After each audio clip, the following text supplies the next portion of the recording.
हरे कृष्णा, राधे राधे। आज इस वीडियो में आपको माघ मास के विषय में बताती हूँ। वीडियो शुरू करने से पहले एक जानकारी, आपको माघ के पावन महीने में माघ महा महत्तम भी सुनाऊंगी। आपको इसका वीडियो मिलेगा डेली का। अब वीडियो शुरू करते हैं। हिंदू पंचांग के अनुसार साल के 11वें महीने का नाम माघ है। दरअसल मघा नक्षत्र युक्त पूर्णिमा होने के कारण ये महीना माघ का महीना कहलाता है। धर्मशास्त्रों में इस महीने को बहुत पवित्र माना गया है। इस मास में भगवान श्री कृष्ण की पूजा करने तथा नदी स्नान करने से मनुष्य स्वर्ग लोक में स्थान पाता है। माघ मास की ऐसी महिमा है कि इसमें गंगा का नाम लेकर स्नान करने से गंगा स्नान का फल मिलता है। माघ के बारे में एक छंद भी है। ज्योति धाम सविता प्रबल, तुमरे तेज प्रताप, छार छार है जल बहे, जन्म जन्म गम पाप। यानी कि इस महीने में संगम तट या किसी धर्म स्थल पर स्नान, दान और पूजा पाठ से जन्मों के पाप मिटते हैं। जिन मनुष्यों को चिरकाल तक स्वर्गलोक में रहने की इच्छा हो, उन्हें माघ मास में सूर्य के मकर राशि में स्थित होने पर पवित्र नदी में सुबह स्नान करना चाहिए। ऐसा वर्णन हमें महाभारत अनुशासन पर्व में मिलता है। महाभारत में ही ये वर्णन आता है कि जो माघ मास में नियम पूर्वक एक समय भोजन करता है, वह धनवान कुल में जन्म लेकर अपने परिवार में महत्व को प्राप्त होता है। ऐसा वर्णन हमें महाभारत अनुशासन पर्व में मिलता है। माघ मास की द्वादशी तिथि को दिन रात उपवास करके भगवान माधव की पूजा करने से उपासक को राजसूय यज्ञ का फल प्राप्त होता है और वह अपने कुल का उद्धार करता है। महाभारत अनुशासन पर्व के अनुसार जो माघ मास में ब्राह्मणों को तिल दान करता है, वह समस्त जंतुओं से भरे हुए नरक के दर्शन कभी नहीं करता। पद्म पुराण में माघ मास के महत्तम का वर्णन करते हुए कहा गया है कि पूजा करने से भी भगवान श्री हरि उतने प्रसन्न नहीं होते जितना कि माघ महीने में स्नान मात्र से प्रसन्न हो जाते हैं। इसलिए सभी पापों से मुक्ति और भगवान वासुदेव की प्रीति, उनकी प्रसन्नता प्राप्त करने के लिए प्रत्येक मनुष्य को माघ स्नान अवश्य ही करना चाहिए। इस मास में स्नान, दान, उपवास और भगवान माधव की पूजा अत्यंत फलदायी होती है। माघ मास की अमावस्या को प्रयागराज में स्नान से अनंत पुण्य प्राप्त होता है। वह सब पापों से मुक्त होकर स्वर्ग में जाता है। पौष मास की पूर्णिमा से माघ मास की पूर्णिमा तक पवित्र नदियों में स्नान करने से पापों से मुक्ति मिलती है। माघ मास का स्नान हमारा शुरू पौष पूर्णिमा से होता है। माघ स्नान थोड़ा सा मुश्किल होता है क्योंकि सर्दी का मौसम होता है। इसलिए अब मैं आपको कुछ बातें बता रही हूँ कि माघ मास में हमें क्या क्या करना चाहिए। कोई भी साधक अपनी सुविधा के अनुसार सारे या कोई 3-4 कार्यों को चुनकर कर सकता है।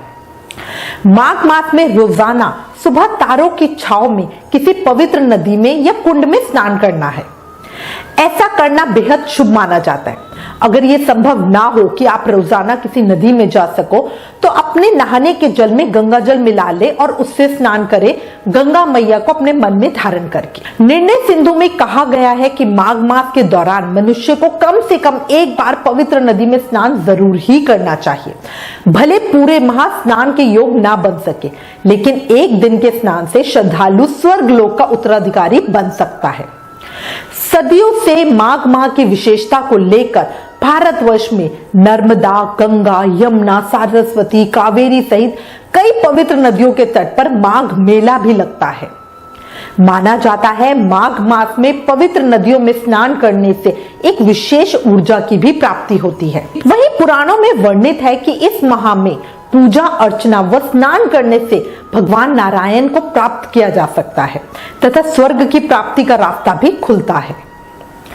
पूरे महीने रोज हरि नाम का कीर्तन जरूर करें। कीर्तन कितनी देर करना है ये आप अपनी सुविधा अनुसार तय कर सकते हो। संभव हो तो सत्संग, प्रवचन, माघ महत्तम तथा पुराण जरूर सुने। इस महीने में सूर्योदय से पहले स्नान करना लाभकारी होता है। स्नान के बाद सूर्य को गायत्री मंत्र का उच्चारण करते हुए अर्घ्य दें। पद्म पुराण के अनुसार माघ महीने में संगम तट पर कल्पवास का विशेष महत्व है। माघ माह में संगम के तट पर निवास को कल्पवास कहा जाता है। माघ मास के दौरान मनुष्य को कम से कम एक बार पवित्र नदी में स्नान अवश्य ही करना चाहिए। ये लाइन मैं बार बार रिपीट कर रही हूं ताकि हम सबके दिमाग में बैठ जाए, और चाहे पूरे महीने हम कितने भी बिजी हो, पर एक दिन कम से कम हम समय निकालें और किसी पवित्र नदी में स्नान जरूर करें।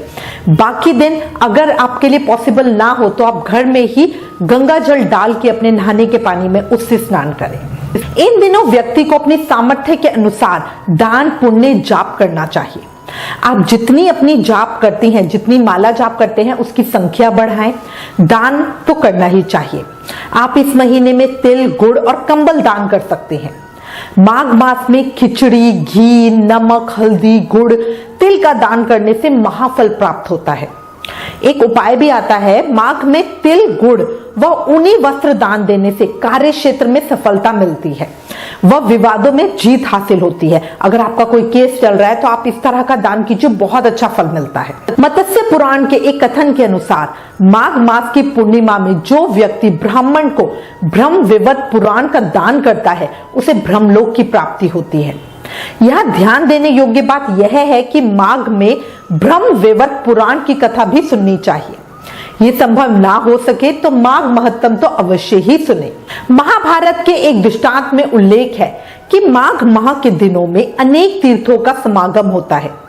वहीं पद्म पुराण में बताया गया है कि अन्य मास में जप, तप और दान से भगवान विष्णु उतने प्रसन्न नहीं होते जितने कि माघ मास में नदी तथा तीर्थ स्थलों पर स्नान करने से होते हैं। मान्यता यह भी है कि माघ मास की पूर्णिमा को नदी स्नान और दान देने से सूर्य और चंद्रमा युक्त दोषों से मुक्ति मिलती है। महाभारत के अनुशासन पर्व के अनुसार माघ में प्रयागराज में 3,10,00,000 तीर्थों का समागम होता है। माघ मास में भगवान विष्णु के मधुसूदन स्वरूप का पूजन करें। मधुसूदन भगवान कृष्ण का ही एक नाम है। उन्होंने मधु नाम के राक्षस का वध किया था, इसीलिए उन्हें मधुसूदन कहा जाता है। माघ के महीने में भगवान मधुसूदन को लड्डू का भोग लगाकर ब्राह्मणों को दान दे। माघ के महीने में भगवान श्री कृष्ण की काले तिलों से पूजा करने से शनि ग्रह के कुप्रभावों से छुटकारा मिलता है। माघ के महीने में माता सरस्वती की काले तिलों से पूजा करने से राहु के दोषों से मुक्ति मिलती है। माघ के महीने में काले तिलों से पितृ तर्पण करने से पितृ दोष से भी मुक्ति मिलती है। अब मैं आपको एक बहुत इजी महा उपाय बताती हूँ। श्री कृष्ण पर 8 मुट्ठी अपने हाथ की मुट्ठी बनाए और उतने काले तिल चढ़ाए और फिर उन चढ़े हुए तिलों को उठा के बहते जल में प्रवाहित कर दे। ये बहुत ही विशेष और फलकर उपाय है, करके देखिएगा, बहुत जीवन में इसके आपको पॉजिटिव इफेक्ट्स दिखेंगे। अब हमारे पास प्रश्न आता है कि माघ महीने में किस मंत्र का जाप करें। देखिए, माघ महीने में ओम माधवाय नमः, इसके अलावा ओम नमो भगवते नारायणाय, इस मंत्र का आप जाप कीजिए, बहुत लाभदायक होता है। अब मैं आपको कुछ ध्यान रखने वाली बातें बता रही हूं। माघ माह में मूली और धनिया खाना मना है, मिश्री भी नहीं खानी चाहिए। इस महीने में घी खिचड़ी खाना बहुत लाभकारी होता है। माघ महीने में मूली खाने को शराब पीने की तरह माना जाता है। मूली को स्वयं न तो खाना चाहिए न दान करना चाहिए। जब हम अमावस्या पे या कोई भी पितृ कार्य करते हैं, कोई देव कार्य करते हैं, उसमें भी मूली का प्रयोग नहीं करना चाहिए।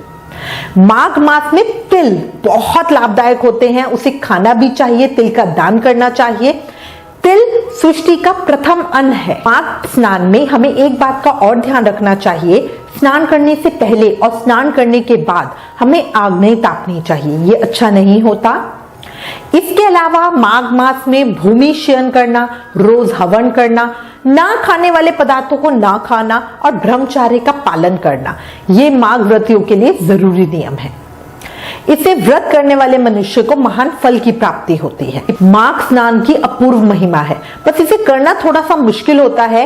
इसीलिए ज्यादातर लोग मुझसे पूछते हैं कि कार्तिक स्नान तो बहुत ज्यादा प्रचलित है, बट माघ स्नान बहुत कम लोग ही कर पाते हैं। अब आपको माघ मास की कथा बताती हूँ। स्कंद पुराण के रेवा खंड में माघ स्नान की कथा के उल्लेख में एक प्रसंग आया है। प्राचीन काल में नर्मदा तट पर सुव्रत नामक एक ब्राह्मण निवास करते थे। वे समस्त वेदों, धर्म शास्त्रों, पुराणों के ज्ञाता थे। वे अनेक देशों की भाषाएं व लिपियां भी जानते थे। इतना विद्वान होते हुए भी उन्होंने अपने ज्ञान का प्रयोग धर्म के कामों में नहीं किया। पूरा जीवन केवल धन कमाने में ही गवा दिया। जब सुव्रत बूढ़े हो गए तब उन्हें याद आया कि मैंने धन तो बहुत कमाया, लेकिन परलोक सुधारने के लिए कोई काम नहीं किया। ये सोचकर वो पश्चाताप करने लगे। संयोगवश उसी रात को चोरों ने उनके धन को भी चुरा लिया, लेकिन सुव्रत को इसका कोई दुख नहीं हुआ, क्योंकि वो इस समय परमात्मा को प्राप्त करने के लिए उपाय सोच रहे थे। तभी सुव्रत को एक श्लोक याद आया, जिसका अर्थ था कि जो व्यक्ति सच्चे दिल से माघ मास में स्नान आदि करके नियमों का पालन करते हैं, वो उनके सभी पापों से मुक्त होकर वो स्वर्ग को प्राप्त होते हैं। सुव्रत को अपने उद्धार का मूल मंत्र मिल गया था। सुव्रत ने माघ स्नान का संकल्प लिया और 9 दिनों तक प्रातः नर्मदा नदी के जल में स्नान किया। 10वें दिन स्नान के बाद उन्होंने अपने शरीर का त्याग कर दिया। सुव्रत ने जीवन भर कोई अच्छा काम नहीं किया, लेकिन माघ मास में स्नान करने और पश्चाताप करने से उसका मन निर्मल हो चुका था। जब उन्होंने अपने प्राण त्यागे तो उन्हें लेने दिव्य विमान आया और वे उस पर बैठ के स्वर्गलोक को चले गए। इतना महत्तम है माघ मास में स्नान आदि नियमों का। अब आपको माघ मास के व्रत त्योहार बताती हूँ। इस माह का हर दिन बहुत पवित्र और फलदायी होता है, लेकिन कुछ खास दिनों का खास महत्व है। सबसे पहले आती है सकट चौथ। ये भगवान गणेश को समर्पित दिन होता है। सभी स्त्रियों के लिए बहुत महत्व रखता है। इस दिन सभी स्त्रियां भगवान गणेश के निमित्त व्रत रखकर शाम को उनकी पूजा करती हैं। इस व्रत को करने से संतान संबंधी सभी चिंताएं दूर होती हैं। उसके बाद षटतिला एकादशी।